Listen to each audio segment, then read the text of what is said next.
안녕하세요. 인문결TV. 저는 여러분들의 이슈 피커 애나입니다. 오늘 임상훈 소장님과 저희가 오랜만에 여러분께 인사를 드리게 됐습니다. 죄송했고요. 반갑습니다. 선생님 안녕하세요. 안녕하십니까? 네. 안녕하세요. 이게 지금 얼마만이죠? 저는 그러니까 네네네. 그 프로그램은 계속해서 업데이트를 하셨지만 저희가 이렇게 만난 건 굉장히 지난해 오랜만이에요. 10월 이후로는 처음인 것 같아요. 그러니까요. 새해 복 많이 받으십시오. 여러분. 갑자기? 갑자기? 근데 진짜 저희 인문결TV가 사실은 그동안 좀 재정비를 해야겠다라고 생각을 했었는데 이번 기회에 좀 재정비를 해서 저희 구독자들께 그야말로 제가 수준이란 말을 좀 감히 쓰기가 그렇습니다만 수준 높은 컨텐츠를 제공하고자 다시 여러분 앞에 섰습니다. 네. 앞으로 좀 어떤 방향으로 나가면 좋을까요? 그 유튜브를 포함을 해서 어쨌든 네. 그 많은 그 동영상으로 개인 방송들이 많아졌잖아요. 그러면서 이제 다양한 뭐 정말 다양하더라고요. 컨텐츠가. 네. 그냥 오락 그 방송도 많고 또 시사 방송도 많고 교양 방송도 많은데 그 안에서 어쨌든 우리가 원래 추구하고자 했던 뭐 그 방향이 있잖아요. 그런 것들을 우리가 이제 그 여러 가지 그 뭐 사정이 있어가지고 뭐 이것도 하고 저것도 하고 이렇게 하다 보니까는 분산되는 느낌이 있어서 우리 본래의 취지대로 다시 한번 우리가 이제 가자. 그러니까는 인문학을 어떤 그 중심으로 해가지고 인문학적 사고로 세상을 한번 보는 이런 식으로 우리가 좀 더 그 아까 말씀을 하셨습니다만 좀 고퀄리티의 방송을 한번 추구를 해보자. 네. 그러면은 이 시청자분들도 고퀄리티의 분들만 보시겠네요. 그렇죠. 저는 사실 근데 그러니까 방송을 진행하는 입장에서는 그야말로 대중을 대상으로 한 방송이 굉장히 익숙한 사람이에요. 네. 그런데 인문결TV에서만큼은 저희와 좀 결을 같이 하시면서 지금 어떤 사안이 나타났을 때 그것을 너무 막 정말 왜 우리 뭐 냄비근성 이렇게 얘기를 하면서 막 감정적으로 막 받아들이고 그리고 또 잊어버리고 그렇죠. 혹은 그러니까 뭐 일희일비가 여기에도 해당이 되는 이야기인지 모르겠습니다만 좀 어떤 사안을 그야말로 표피만 보고 해석하지 말고 좀 더 깊숙이 진득하게 바라볼 수 있는 그런 시선을 좀 키우기 위해서라도 우리 임상훈 소장님께서 좀 더 분발하셔서 좋은 이야기를 많이 전해주셨으면 좋겠고 저는 또 이슈 피커로서 이런 사안에 대해서 우리가 좀 더 어떻게 바라봐야 그야말로 좀 인문학적으로 깊은 성찰이 가능한지에 대한 이슈를 좀 골라오려 하니 여러분께서도 기대해 주시면 좋겠습니다. 그리고 또 우리가 앞으로는 그 사실 우리가 코로나 이후로 지금 이제 뭐 조금 있으면 이제 잡히겠죠. 올해 말 되면은 이제 우리가 좀 정상화로 거의 뭐 많이 근접하지 않겠습니까? 그렇게 기대를 하고 있고 그렇게 됐을 때 이제 우리가 포스트 코로나 얘기를 많이 하잖아요. 그러면 우리가 이제 경계해야 되는 것도 있고 또 기대해야 되는 것들도 많이 있을 것 같아요. 예를 들어서 저는 이제 그래서 이 포스트 코로나 이야기를 할 때 공간 이야기를 많이 하는데 지금까지 우리가 공간적으로 제한된 이런 것들이 우리가 어쩔 수 없는 지금 1년, 2년 동안의 어떤 시험 기간이라고 할 수 있는 것 같아요. 전 인류 역사를 통해서 보면은 그래서 기존의 공간 개념이 해체되는 그런 모습들이 많이 보일 것 같다는 말이죠. 구체적으로 말씀드리면은 예를 들어서 우리가 지금까지의 뭐 우리가 방송을 찍는다 그랬을 때 공간이 어쨌든 제한이 돼 있잖아요. 그렇죠. 지금은 같이 저희가 모여 있는 상황이지만 그런 형식이 아니더라도 각자의 공간에서 각자의 이슈를 조금 더 같이 이야기해 볼 수 있으면 그것도 하나의 또 방송이 나올 수 있을 것 같고. 우리가 이제 멀리 떨어져 있어도 그러니까 그 시간상으로도 프랑스 가시려고 그러는구나 또? 아니 이제 너무 왔다 갔다를 많이 하다 보니까 근데 이제 떠나면은 못 하고 또 들어오면 하고 있게 되잖아요. 사실은 그 솔직하게 이제 고백을 드리면은 제가 이제 프랑스로 떠나 있는 시간이 좀 있었어요. 그 동안에 우리가 방송을 못했던 건데 앞으로는 떠나 있어도 요즘에 그런 도구들 많이 있잖아요. 뭐 여기저기 이제 특정 뭐 회사를 할 필요는 없지만 어쨌든 여러 가지 방법이 있으니까 우리가 또 그 공간이 떨어져 있어도 시간상으로 또 이렇게 시간차가 있어도 또 좀 그런 걸 제한을 넘어서서 좀 그 내용들을 전해드릴 수 있을 것 같아요. 네, 기대해 주시고 그리고 여러분께서도 같이 다루고자 하는 그런 내용이 있으시다면 전달을 해주시면 한번 적극적으로 반영을 해보겠습니다. 왜냐? 우리 구독자는 수준 높은 고퀄의 구독자들이기 때문에 네, 함께 만들어주셨으면 좋겠고요. 자, 오랜만에 만나본 우리 임상훈 선생님과의 나누어볼 이야기는 오늘 좀 쿼드로 잡아봤어요. 그러니까 그야말로 최근에 그러니까 바이든 정부 들어서고 나서 한미뿐만 아니라 뭐 한중 그리고 미중 여러 가지 각종 그 국제 사회에서의 조금 뭔가 재편이 이루어지나라는 기대감 혹은 좀 이렇게 주의 깊게 들여다봐야 되는 그런 사안이 있는데 그 중에 하나가 지금 쿼드가 아닐까 싶습니다. 그렇죠. 얼마 전에 또 그 미국 국무부 장관도 다녀갔잖아요. 그렇죠. 국무장관, 국방장관이 둘이 동시에. 네, 2+2라고. 네, 네. 그래서 이제 그 사실 두 명이 동시에 온 것이 11년 만에 온 것이죠. 그러니까 굉장히 이례적인 일이기도 하고 그리고 이제 바이든 정부 들어서서 첫 그 고위층의 이제 방한이기도 하고 그리고 이제 그 바이든 정부의 수뇌부 고위층 인사가 지금 바이든 정부가 출범한 지 얼마 안 돼서 어쨌든 일본 거쳐서 이제 한국을 왔는데 아시아권에 이제 이렇게 왔다는 것이죠. 그만큼 그 아시아를 중시하는 그 미국의 외교 또 안보 정책 이런 것들이 그 바이든 정부에서도 계속 이어지고 있다. 그러면 과거 정부하고 연속성도 있을 거고 차이점도 있을 거고 이제 그런 것들이 우리가 쿼드라는 이 키워드로 요약이 될 수가 있는데 과연 이게 뭐냐 이걸 한번 보자는 거죠. 좋습니다. 쿼드가 뭐예요? 쿼드가 이제 4라는 뜻이잖아요. 쿼트로버 할 때 그렇죠. 그 4의 Q에서 그렇죠. 그래서 이제 그러니까 네 나라를 상징을 하는 건데 그 쿼드리라테럴 세큐리티 다이얼로그를 그냥 기니까 줄여서 이제 쿼드 이렇게만 얘기를 하는데 어디 네 나라를 얘기하냐면은 미국, 일본, 호주, 인도 이렇게 네 나라를 얘기를 하죠. 그래서 이제 보통 미국이 또 이렇게 네 나라를 엮어서 뭐를 하려고 하는구나 이제 이렇게 우리가 짐작은 할 수 있잖아요. 근데 사실 이제 오늘 드리려던 말씀의 이제 중요한 부분 하나가 미국이 처음 이니셔티브를 처음에 이제 쥐었던 것이 미국이 아니고 일본이다. 그 말씀을 드리려고 합니다. 일본이 주도했다고요? 그렇죠. 사실 우리가 잘 모르는 사실인데 일본이 주도를 해서 미국을 견인한 것이 쿼드예요. 그러니까는 이 네 나라가 아까 말씀드린 그 미국, 일본, 호주, 인도를 우리가 이제 머릿속에서 지도로 이렇게 한번 그려보세요. 선으로 그리면 제일 먼저 딱 보이는 나라, 눈에 띄는 나라가 중국이에요. 중국을 이렇게 감싸고 있는 듯한 선이 이렇게 되잖아요. 결국 그게 뭐냐면은 한마디로 표현하면은 이 세 나라가 합동으로 이제 중국을 견제하는 그리고 이제 그 태평양과 인도양을 진출을 이제 막으려고 하는 그 안보 방위 조약이다. 이제 조약은 아니지만 어쨌든 그 세 나라의 모임이다. 이제 이렇게 요약을 할 수가 있는 거죠. 그런데 사실 이런 그 네 나라의 그 어떤 모임은 그 부시 대통령부터 이제 시작이 되거든요. 아들 부시요? 그러니까는 2000년대 들어오면서부터 그 이야기가 시작이 된 거예요. 사실 그 이전에는 아시아의 그 미국의 안보 외교 안보 그 비중이 그렇게 크지는 않았단 말이죠. 우리가 이제 나토를 알고 있잖아요. 그러니까는 과거에, 그러니까 20세기에는 그 미국의 어떤 그 상대역이라고 할 수 있는 게 이제 당시 소련이었고, 그러니까 소련의 어떤 그 위협은 유럽 국가들이 이제 느끼고 있었던 것이고, 2차 대전 뒤로 그 연합국끼리 이제 분열된 것이 이제 냉전이잖아요. 그러면서 그 2차 대전 때의 그 라이벌이었던 그러니까는 적이었던 그 독일, 이탈리아 그러니까는 추출국이라고도 하잖아요. 거기하고 연합국하고 이게 다시 이렇게 연합이 되고 러시아가 빠져나가면서 소련이 빠져나가면서 이제 소련과 이게 대척을 하는 이런 구도로 바뀌잖아요.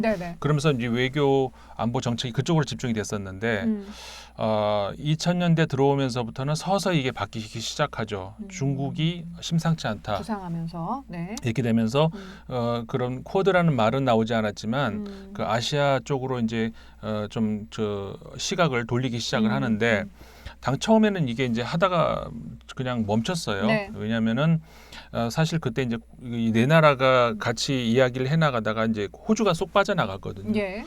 호주가 빠져나간 이유는 그때 이제 사실 중국이라는 나라의 2000년대 들어서서 초반에 그때의 중국의 모습을 보면은 안보상의 어떤 위협의 대상이라기보다는 우리도 이제 기억을 많이 하실 거예요. 떠오르는 그러니까 세계의 공장이라고 불렸잖아요. 네. 그러니까는 전 그 값싼 임금 그다음에 워낙 많은 그 뭐 저 노동자가 그냥 넘쳐나잖아요. 네네.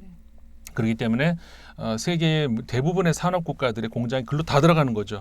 거의 블랙홀처럼 이제 빨려 들어가는 그런 상황이었기 때문에 중국을 견제하고 이렇게 막고 이러는 것보다는 중국과의 어떤 그 교역을 트고 이게 그 더 뭐라고 할까요? 구미가 당기는 그런 일이 호주로서는 충분히 그랬을 그렇죠. 것 같아요. 예. 많은 나라들이 그랬고 그중에 이제 호주가 그러는 것이고 예. 그렇기 때문에 호주 입장에서 나는 그거는 싫고 빠지겠다는 이렇게 되면서 이제 흐지부지 돼버린 거예요. 그러면서 이제 사실상 거의 없어지다시피 이렇게 된 건데 네.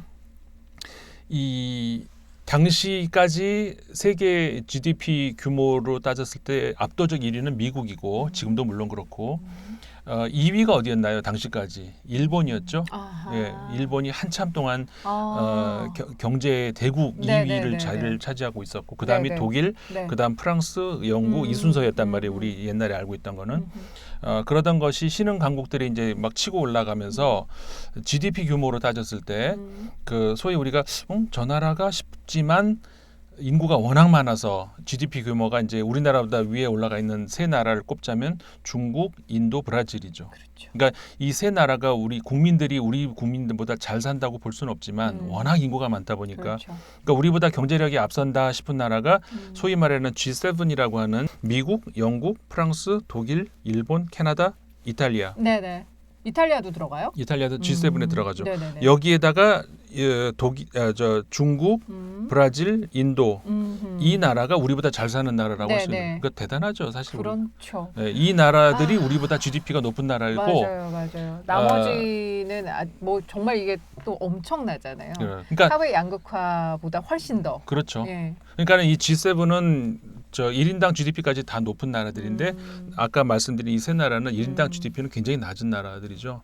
중국은 많이 좀 올라가고는 있지만 규모 그래도 자체가 워낙 크니까. 그렇죠.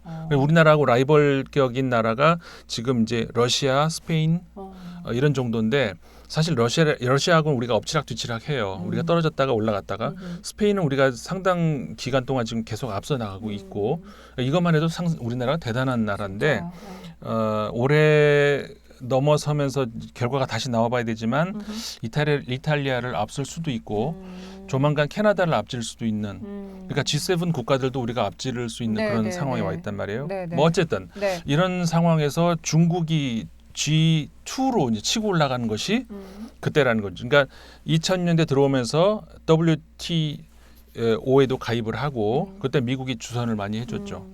그러면서 2000년에서 2010년까지 10년 동안에 중국이 무려 6배의 그 경제 성장률을 이제 기록을 한 거란 말이에요. 그러니까 제가 여기 수치로 보자면은 2001년부터 2010년까지 10년 동안 그러니까는 무역 총액이 GDP 말 무역 총액이 5천억 달러에서 2조 9,700억 달러 그 6배가 올라간 거죠.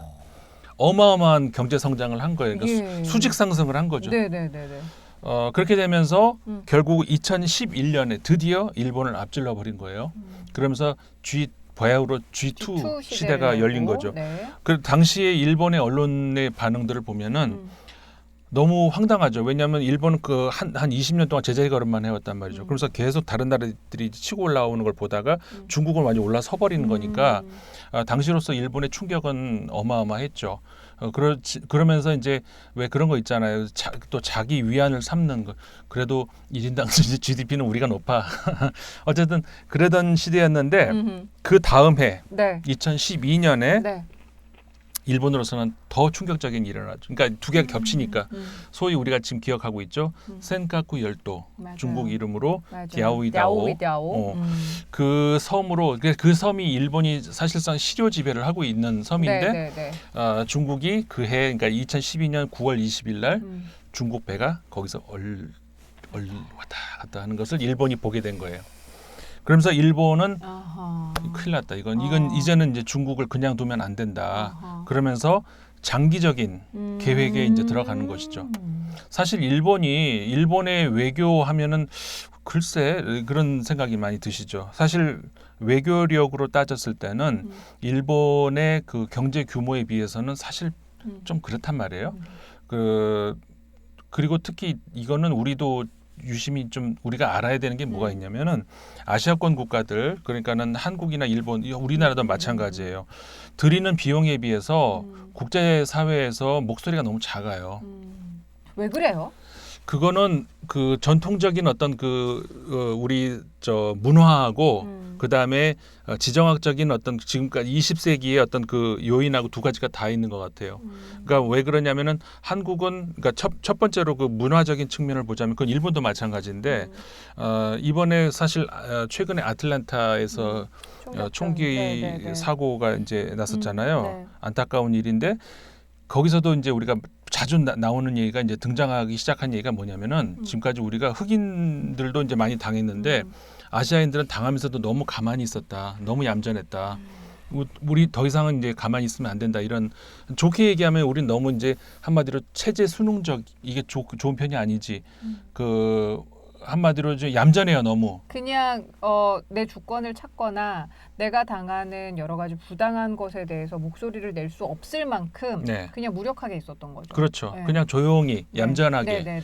국제사회에서도 마찬가지였었어요. 아. 그리고 또 하나가 이렇게 말을 우리가 이제 소위 레토릭이라고 하잖아요. 수사 문화라는 것이 이게 서양에 굉장히 중요한 문화인데 서양에서는 무조건 말을 잘해야 살 수 있는 나라예요. 네. 고대 서양 전통이 그 과거에 이제 그런 얘기했어. 고대 그리스에서도 당신이 아들을 교육시킬 거 아니에요. 딸이든 당신은 아들이었으니까 고대 그리스니까. 자, 당신 자식이 신과 살기를 원해? 그러면 철학을 가르쳐라. 당신의 자식이 그 인간들과 살기를 원해? 그럼 수학을 가르쳐라. 이런 말이 있었어요. 당연히 인간들이랑 살겠죠. 그러니까는 수학을 기본이었고 한마디로 남들에게 얼마큼 잘 말을 하고 설득을 하고 내 편으로 만들고 이게 서양 문화에 다라는 것이죠. 그러니까 서양 정치인들은 말도 참 잘해요. 근데 우리나라 정치인들은 과거에도 글 써가지고 정치인이 되지 누가 사람들 앞에서 말해가지고 정치인이 되는 게 아니잖아요. 그런 문화가 차이가 있는 것이죠. 우리도 지금도 국제 무대 나가면 우리나라는 너무 조용해 이렇게 말을 못해요. 이런 게 있어요. 아직도 그래요? 아직도 그래요. 그래서 그리고 이게 최근에 제가 최근은 아니고 얼마 전에 저기 너무 무릎을 탁 친 그 하나 있었는데 그 노무현 대통령 시대 때의 연설 비서관이던 분이 있죠. 강원국 작가님이 한번 그 어느 방송에 나와서 그런 얘기를 했었어요. 부패 그 반부패 국제회의가 열릴 때 한번 글을 썼다가 쫓겨날 뻔했다고. 왜요? 엄청 화를 내셨대 노무현 대통령이. 왜 그랬냐면은 그 부패는 안 좋은 거고 우리는 부패를 이제 추방해야 되고 이런 글을 썼다가 노무현 대통령이 어마어마하게 화를 냈대요. 부패가 당연히 안 좋지. 그런 말을 안 좋은 말을 뭐하러 쓰냐. 외국 손님들 와놓고 내가 어떻게 할지를 얘기를 해야지. 그렇네. 부패는 안 좋은 거고 그런 말을 뻔한 말을 왜 하냐는 거예요. 그렇지. 우리나라가요 아직도 국제 무대 나가면 뻔한 말만 해요. 이게 아직까지도 현실이에요. 그러니까 우리가 이거는 그 약간 논외로 벗어났지만 우리가 정말 알아둬야 될 그런 것인데 앞으로는 글로벌 무대에서 정말 목소리를 내야 될 우리나라 그 또 후진 이제 후세 다음 세대들 말이에요. 이걸 정말 우리가 명심을 해야 돼요. 수사 교육이 정말 필요하고 이게 이제 결국 인문 교육인데 국제 무대에서 이제 그런 것들이 너무 아직 부족해요. 그러니까 돈은 돈대로 막 쓰는데 그만큼 목소리가 이제 안 나온다는 그러니까 이게 우리가 너무 주변부로서의 그게 너무 익숙해요. 자리배김이 익숙해져서 그런데 그게 그게 문화적인 거 크는 거죠. 그렇죠. 근데 지금은 더 이상 뭐 아니잖아. 뭐 코로나 시대를 거치면서 느끼는 거지만 우리가 주도적으로 선진적으로 보여줘야 되는 것들이 더 많기 때문에 사실은 지금 이런 상황은 좀 탈피해야 되겠네요. 그러니까 우리가 이제 우리 혹시 이 방송을 보는 젊은 분들 계신다면은 어디서 이제 발표를 할 기회가 있다든가 이야기를 할 일이 있을 때 우리가 그동안에 젖어 있었던 어떤 도덕적 어떤 그런 관념 있잖아요. 그래가지고 항상 그 좋은 말 그런 걸 하면 안 돼요. 좋은 건 당연히 좋은 거지. 아까 얘기했죠. 부패에 대해서 얘기하면 부패는 나쁜 거고 그 당연히 나쁘지. 그 얘기를 왜 내가 하냔 말이에요. 그 구체적인 이야기를 해야 되는 것이지 네네. 부패는 안 좋은 거고 예를 들어서 우리가 뭐 정의사회 그 당연히 정의사회를 해야지 그럼 그 악의사회를 하겠어요? 그러니까 그런 당연한 말 말고 국제사회에서도 아직까지 우리가 거기에 익숙해 있어요. 그래서 뭔가를 얘기하라고 하면 누구나 아는 그냥 아무나 할 수 있는 얘기를 너무 많이 한단 말이에요. 그래서 이제 그 얘기를 기회를 빌어서 한번 말씀을 드리고 그럼 다시 얘기 돌아와서 예. 일본이 주도권을 가지고 일을 계속해서 진행을 해온 것이 지금 쿼드고 그렇죠. 쿼드에서 이게 그냥 처음에는 뭐 어느 정도 이렇게 좀 어느 정도 예상을 했겠지만 중국이 이렇게까지 급부상할 줄 몰랐기에 그리고 그렇죠. 실제적으로 군사적으로도 위협이 되는 만큼 자신의 이제는 그 국토를 이렇게 좀 견제해야 되는 그런 필요성이 일본으로서는 생겼을 것 같은데 그렇죠. 그러면 더 쿼드가 더 잘 됐어야 되는 거잖아요. 그렇죠. 그러니까 그 뒤로 잘 되는 것이 네. 미국 입장에서는 사실은 그 뒤로 이 아시아에 집중을 하고 싶지만 미국도 이제 돈이 딸린단 말이에요. 그러니까는 점점 해외에 주둔하는 군인들을 축소시키고 이런 쪽으로 계속 가는 것이고, 그러니까는 중국의 그 부상에 비해서 미국은 점점 힘이 이제 딸리고 있는 그런 처지였단 말이에요. 그러니까 일본 입장에서는 그러니까는 이 상황에서 중국을 견제할 수 있는 것은 외교적으로 우리가 힘을 더 발휘를 할 수밖에 없다. 그렇게 되면서 시작된 것이 능동적인 외교예요. 그때까지 일본은 반응적이라고 해가지고 수동적인 거죠. 누가 뭐 해오면 거기에 대한 반응 정도. 그러니까 그 수동적인 소극적 외교라는 것인데 그 얘기를 하다 아까 흘렀는데 안 되겠다. 이걸 방향 전환을 한 것이죠. 전략적이라고. 그러니까 반응적이라는 말보다는 전략적 외교다 이렇게 얘기를 하는데. 근데 그게 먹혔습니까? 쿼드를 근데 오랜 시간. 저는 최근에 좀 열심히 찾아보게 그러니까 됐지. 왜냐면 그 이전에 좀 유명무실했던 거 아니에요? 우리는 못 듣고 있었죠. 네. 그래서 그럴 수밖에 없는 것이 좀 이따 이제 말씀을 드릴게요. 그 사이에 일본은 인도를 향해서 계속해서 설득을 하고 인도는 구미가 당겨요. 왜냐하면 과거 67년도인가 그때 중국하고 전쟁을 치를 만큼 국경 분쟁이 굉장히 지금도 계속 투닥투닥하고 있잖아요. 그러니까는 중국에 대해서 이제 위협을 느끼고 있는 데다가 중국도 그러면 1대1로 있잖아요. 거대한 중국은 지금 천문학적인 돈을 전 세계에 쏟아붓고 있어요. 특히 이제 아프리카나 이런 나라. 아프리카는 사실 지금 중국판이 돼버렸어요. 네. 그리고 유럽은 이제 이탈리아까지 중국이 이렇게 막 들어가면서 유럽의 그 나토 동맹이 흔들흔들하는 그런 상황이 와 있단 말이에요. 그 상황에서 그러니까 1대1로가 뭔가요? 한쪽은 육지로 이렇게 유럽으로 가는 거, 그다음에 한쪽은 인도양을 통해서 바닷길로 이렇게 가는 거. 인도 입장에서는 눈 뜨고 자기 앞바다를 중국한테 그렇게 된 완전히 포위되는 그런 상황으로. 그러니까 인도 입장에서는 중국의 어떤 급부상에 굉장한 위협을 느끼고 있다는 것이죠. 그랬을 때 일본이 싸워가지고 내가 이 미국 데려오고 다리 놔주고 이렇게 해가지고 하면은 막 할 수 있어. 굉장히 구미가 당기죠. 그러니까 당연히 인도는 오케이. 적극적으로. 그리고 호주가 아까는 이제 말씀드렸죠. 빠져나갔다고 그랬는데 최근에 들어와가지고 호주하고 중국하고 굉장히 사이가 안 좋죠. 그러니까 중국은 무조건 그런 거. 우리나라도 사드 경험해봤잖아요. 뭐 좀 하면은 사람 싹 빼가버리면 큰 경제가 흔들하게 만들어버리는. 지금 호주도 이제 그렇게 당하고 있단 말이에요. 그러니까 호주 입장에서도 과거에 중국이 어떤 그 전략적으로 필요했던 경제적으로 필요했던 이런 것에서 지금은 위협이 되고 있는 그런 것이고. 그러니까는 일본이 호주 그리고 인도를 이렇게 끌어들이면서 미국에게도 우리가 다리 다 놔줄 테니까 너희들은 들어오기만 하면 돼. 이렇게 하면은 미국 입장에서는 가뜩이나 이제 돈이 부족하고 딸리는 그런 마당에 일본이 그렇게 해준다니 얼마나 좋아요. 근데 특히 그 미국의 트럼프 대통령이 들어서면서 잘 아시잖아요. 고립주의. 그러니까는 과거에 그 오바마 대통령까지의 미국에 비해서 더 이상 우리는 해외 안 나가. 그 있는 것까지 다 빼내오고 뭐 미군 철수하느니 뭐 이러고 있잖아. 독일에도 철수하고. 아베 총리 입장에서는 당시 이제 그 당시가 이제 큰 위기였었어요. 이건 지금 말짱 도루묵이 될 판이란 말이죠.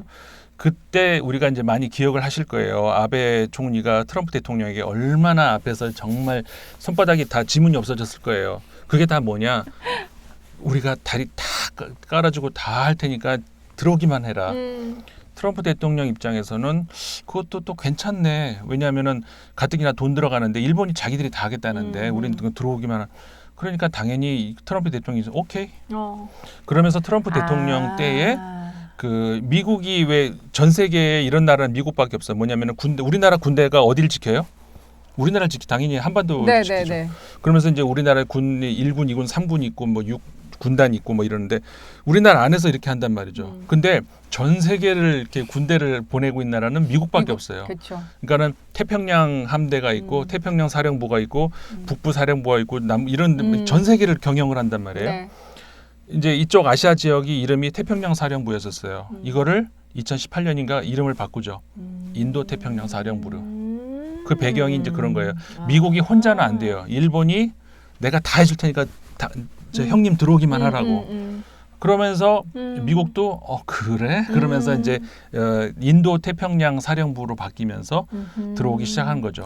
아, 그렇구나. 근데 그래서 그런지 트럼프 대통령 때 쿼드 이야기는 약간 이벤트식 아니야? 저게 뭐 정말 어떤 철학적인 필요성이 있는 거야? 미국 내에서도 굉장히 쿼드에 좀 의구심이 많았다고 하더라고요. 맞아요. 그 배경이 이렇게 일본이 주도적으로 하고 있었고 거기에 정말 그야말로 미국은 숟가락 얹은 그런 형상이어서 그런 비판이 있었던 거군요. 그래서 이제 트럼프 대통령 같은 경우에는 워낙에 그 외국에 나가서 뭘 하고 이런 거 하기 싫어했었어요.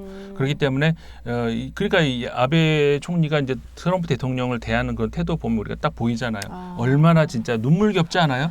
아베 그 골프장에서 이렇게 발라당 뒤로 넘어져 가면서까지 쫓아가서 또 그게 이제 너무 남의 나라 국가 원수를 또 그랬나? 하여간 그런 모습이 있다 그런 거라는 거죠. 근데 바이든 대통령이 들어서려고 할 때 우리나라에서 이제 잘 모르는 사람도 그럴 수 있어요. 뭐 중국 앞제비 아니야? 뭐 이런 절대로 저는 그 전에도 말씀을 드렸을 거예요. 이 자리에서도 아마 드렸지 않을까 싶은데 바이든 대통령은 절대로 그런 그 전략을 가지고 있지 않았고 그리고 설사 바이든 대통령이 그렇게 생각을 했다 하더라도 이미 미국에서의 그 유권자들은 중국에 대해서 굉장히 반감을 가지고 있어요. 어마어마한 상상을 못할 정도로 반중 정서가 굉장히 커요. 그러니까 설사 바이든이 그런 생각을 가지고 있다 하더라도 할 수가 없어요. 그러니까 바이든 대통령 역시 그 들어서자마자 반중 어떤 그 전략을 완전히 꽉 짰죠. 그 전략에 딱 맞는 게 그게 바로 지금 쿼드네요. 쿼드라는 것이. 그래서 4개국 정상회담이 처음 물론 화상이었지만 처음 열린 것이 이번에 바이든 대통령 들어와서 지난 그러니까 올해 이번 달이었죠. 12일 날 처음 그 화상회의가 열렸죠. 12일 날. 그리고 나서 16, 17일 날 그 미국의 국무장관, 국방장관이 일본을 갔다가 그다음 17일, 18일 날 한국에 왔다가 이렇게 된 거란 말이죠. 그러니까는 그 미국의 그 쿼드 전략이 이렇게 인도 태평양으로 쫙 깔리게 된. 그러니까는 이 마당에 가장 그 만년의 웃음을 띨 나라가 어디겠어요? 일본이에요. 일본은 그리고 특히 이제 지금은 총리가 아니지만 아베 같은 경우에는 진짜 살만 날 거예요. 자기가 그렇게 10년 넘게 구상하고 이렇게 디자인한 것이 미국이 와서 적극적으로 임해주는 시기가 됐어요. 열매를 이건 일본 작품이에요. 그렇구나. 그래서 그 우리나라 언론에서도 뭐 앞으로도 쿼드 플러스 뭐 얘기 나오잖아요. 그래서 이제 그렇죠. 우리나라는 어떻게 할 것인가에 대한 이야기 많이 나오잖아요. 그러니까는 그것에 대해서 이제 저도 드릴 수 있는 말씀은 그거예요. 그 뭐 앞으로도 참여하지 말란 법은 없죠. 하지만 그 이런 게 있어요. 그 투키디디스 함정이라는 말이 있죠. 그 뭐냐면은 그 기존에 강대국이 있는데 강자가 있는데 약자가 별로 별 볼 일 없었던 것 같은 약자가 살살살살 기어올라 나중엔 자기를 위협할 정도가 왔을 때 둘 사이에서 분명히 분쟁이 일어날 수밖에 없는 거. 지금 미국이 중국을 그렇게 생각을 하고 있는 것이고 일본이 한국을 그렇게 생각을 해요. 일본의 아베 총리의 큰 그림은 그렇게 두 구도를 엮어서 한국을 자꾸 중국 쪽으로 이렇게 묶어버리려고 그래요. 그래서 미국한테도 미국 너 중국 밉지 나도 한국 미워. 그러니까 너랑 나랑 이렇게 가지고 얘네 떨거지를 좀 떼어버리자. 한국을 자꾸 미국과 그러니까 소위 말해서 그 우리 그 보수 언론에서 자주 쓰는 뭐 자유 혈맹 동맹 거기 자꾸 떼어내려고 그래요. 그러면서 그러니까 한국을 중국 쪽으로 자꾸 밀려. 그러니까 쿼드 이 전략에서도 의도적으로 한국을 계속 쳐내요. 계속 밀어내요. 그러니까는 한국은 여기서 들어갈 자리가 일단 없는 거죠. 그러면서 자꾸 미국은 또 한국 너네 우리한테 들어와야지 왜 그래? 그러면 이럴 때 딱 우리가 쓸 수 있는 말 있죠. 말리는 시누이. 일본이 딱 이제 그런. 그래서 당연히 겉으로 공식적으로는 당연히 우리랑 근데 그렇지 않아요. 일본은 여기 쿼드 동맹에서 한국을 자꾸 배제시키려고 하고 중국 쪽으로 묶으려고 하고 그러면서 한국을 한마디로 말해서 자신들의 어떤 체제에 도전하는 거를 자꾸 밀어내려고 하는 이러고 있다는 것이죠. 이게 이제 바이든 정부에 들어와서 나중에 이게 이제 쿼드가 진짜로 이제 본격적으로 이제 앞으로 커질 것 같은데 네. 그렇게 되면은 이 동남아시아 국가들 예. 여길 끌어들여야 결국. 네. 왜냐하면은 보세요 지도를 보면은 그 그렇죠. 사이에 다 포함이 되니까. 그렇잖아요. 그럼 동남아시아 국가들은 어떻게 끌어들일 수 있느냐. 그래서 이제 그 우리나라 언론에서 많은 주목을 많이 안 하던데 원래 그 쿼드를 얘기할 때 처음에 저 일본이 처음 얘기했던 건 뭐냐면은 자유와 개방 이 개념이었었어요. Free and Open 인도 퍼시픽이라는 거였었어요. 근데 이거 저 바이든 대통령 들어와서 이 말을 자유와 개방을 살짝 이제 바꿔요. 안보와 번영으로. 그래서 안보와 번영의 인도 태평양이라는 말을 바이든 대통령은 많이 써요. 그게 왜 그러냐면은 바로 동남아 국가를 염두에 둔 말이에요. 왜냐하면은 자유와 개방 이역을 자꾸 얘기하면은 동남아 국가들은 싫어하는 나라들 많아요. 그렇죠. 베트남 같은 경우도 그렇죠. 뭐 자유, 개방 이런 거 안 좋아하는 나라예요, 사실은. 근데 이 안보, 번영 그러면은 이게 바로 동남아시아 국가들이 그래 이렇게 왜냐하면은 동남아시아 국가들은 저 중국에 대해서 어떤 감정이 있겠어요? 안보상으로는 자꾸 위협을 받아요. 불안함을 주죠. 근데 중국이. 경제적으로 어쩔 수 없이 또 딸려가. 의지해야 되는 존재. 근데 미국이 안보와 번영을 같이 주겠다는데 그러면 싹 끌어갈 수 있는 거죠. 그래서 미국이 바로 이게 쿼드에다가 이 동남아시아까지 싹 흡수할 수 있는 그 카드로 내세운 것이 바로 그 안보와 번영의 인도 태평양 저기 키워드예요. 그렇게 했을 때 그러면 한국은 어떻게 할 거냐? 이거는 우리가 깊은 그 앞으로의 이제 고민이 필요하고 다 좋은데 굉장히 자주적인 외교가 필요해요. 그러게요. 전 세계에서 우리나라보다 힘없는 나라들도 버팅기고 자주적인 어떤 전략을 짜는 그런 경우도 굉장히 많아요. 그러니까 지금 미중 갈등이 심화되면 심화될수록 그 우리 실제 경제 주체들 가운데 중국에 할 거야 안 할 거야 이런 그야말로 네. 협박 아닌 협박을 그렇죠. 받는 경우가 상당히 많잖아요. 그렇죠. 뭐 가까이는 우리 반도체만 해도 삼성과 뭐 대만의 어떤 회사에 집중될 수밖에 없게 되는 그런 상황에서 네. 뭔가 화웨이를 경제하기 위해서 정말 실질적으로 미국에서 이렇게 겁박하는 게 네. 많기 때문에 네. 더 어찌 보면은 신경이 쓸 수밖에 없는 또 이 또 체제가 그렇죠. 쿼드가 아닌가도 싶고. 그렇죠. 이게 네. 그러니까 쉽게 우리가 쑥 빠져들어갈 수 있는 것도 왜냐하면 그렇게 됐을 때는 진짜 그 일본의 전략에 그대로 말리는 게 돼버려요. 그렇다고 언제까지 그냥 남의 일처럼 볼 수도 없는 것이고 네. 굉장한 우리도 장기적인 전략이 필요한 것이고요. 그 이 한국 같은 경우가 우리가 너무 우리 좀 전에도 비슷한 얘기했지만 오랜 시간 동안에 우리가 패배주의적인 그런 자세에 젖어 있었어요. 지금 결코 그렇지 않다는 거. 단군 이래 국방력이 가장 세고요. 네. 경제력이 가장 세고 네. 우리나라가 그 현재 국력으로는 어느 나라도 무시할 수 없는 그런 나라가 돼 있어요. 좀 목소리 좀 높여도 돼요. 방구 네. 좀 껴도 돼요. 네. 어디 가서 그 계속 허리 숙이고 그러지 않아도 된다 이 말이죠. 그 유럽 같은 경우에는 나토가 있잖아요. 그런데 나토에는 미국이 포함돼 있잖아요. 예. 근데 트럼프 대통령 당시에 나토에 대해서 미국이 굉장히 계속 할 필요가 있어 이런 식이었잖아요. 그러면서 자신들끼리 그럼 유럽군을 만들자 이런 논의가 이제 한참 있었고 그런 마당에 바이든 정부가 들어섰잖아요. 그러면서 아시아에서 이제 쿼드 얘기가 나오면서 아시아판 나토군이 만들어지는 거 아니냐 이런 데 관심을 많이 가지고 있죠. 어쨌든 간에 유럽 입장에서는 그 아시아에서의 그 동남아시아 아세안이라고 하잖아요. 그 국가들 중심으로 해가지고 물론 경제력은 많이 떨어지지만 그 새로운 어떤 왜냐하면 그 아세안의 궁극적인 목표가 유럽 연합 같은 거를 만들려고 하는 거거든요. 그래서 굉장히 그 관심을 많이 가지고 보고 있어요. 뭐 여러 가지로 이제 관심을 가지고 있는 지역이라고는 할 수가 있는 것이죠. 알겠습니다.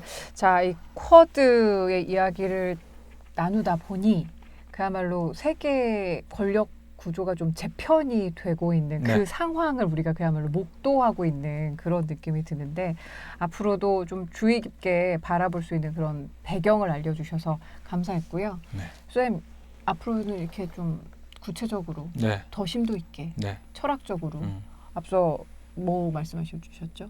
아리스토텔레스의 그 수사학 얘기해 주셨는데 네, 네. 수사학을 위해서라도 저희의 좀 탄탄한 기본기를 우리 소장님께서 만들어 주셨으면 합니다. 예, 뭐 차분하게 앞으로는 네. 그 매 사안 바뀌는 거 그거 따라가기보다는 네, 네, 네. 좀 저변에 있는 예. 그런 이야기들을 좀 많이 하는 그렇게 시간을 많이 만들어 보죠. 네, 이 방송 인문결 TV에서만 들으실 수 있어요. 어디에서 들으실 수 없으니 여러분 오랜만에 구독과 그리고 좋아요, 알람 설정해 놓으시면 좋습니다. 이 좋은 내용 놓치지 마시고 많은 분들께 소문도 내주시고 다음 시간에 또 저희는 같이 뵙겠습니다. 고맙습니다. 고맙습니다.